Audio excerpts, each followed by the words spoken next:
Sir નમસ્કાર. આજે આપણે સ્કૂલ અને બાળકના સંબંધો વધુ ગાઢ બને એ માટે એક નાનકડી ચર્ચા કરવા માટે આવ્યા છીએ. તો ચાલો આજે આપણે મળીએ આપણી સ્કૂલના સ્ટુડન્ટ પરમાર હેતરાજના પેરેન્ટ્સને. તો મારે તમને આજે થોડા સવાલ પૂછવા છે, જેના જવાબ થકી અમને બાળકના વધુ વિકાસ કર્યામાં માર્ગદર્શન મળી શકે. તો મારો પહેલો ક્વેશ્ચન છે, ફોસ્ટર કિડ્સ સ્કૂલમાં આપના બાળકના એડમિશનના નિર્ણય લીધા બાદ તમે સ્કૂલથી કેટલા સંતુષ્ટ છો? આપણને આ સ્કૂલ વિશે જાણકારી મળી હતી મને એક જગ્યાએથી. પછી હું રૂબરૂ મુલાકાતે ગયો. મિત્તલભાઈનો સંપર્ક થયા પછી એમ લાગ્યું કે ના, ત્યાં છોકરાને મૂકવાથી છોકરાનો વિકાસ સારો થાય. અને એ નિર્ણય પછી મને એમ પણ થયો કે ના, નિર્ણય મારો બરોબર હતો.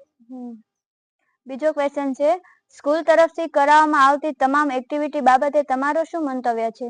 ના, એક્ટિવિટી ખૂબ સારી છે અને બાળક પણ રસ ધરાવે છે, એટલે જોવામાં સારું લાગે છે.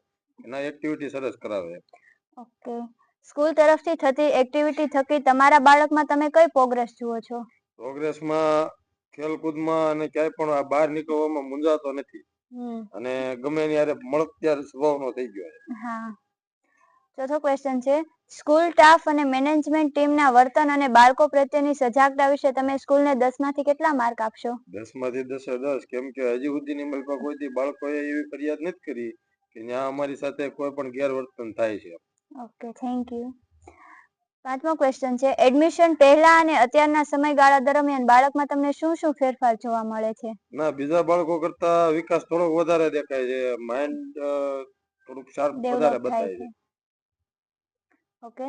ફોસ્ટર કિડ ટીમ સદાય દરેક બાળકને સમાન ન્યાય સાથે આગળ વધારવામાં માને છે, તો શું તમે આ વાતથી સહેમત છો? હા, બિલકુલ.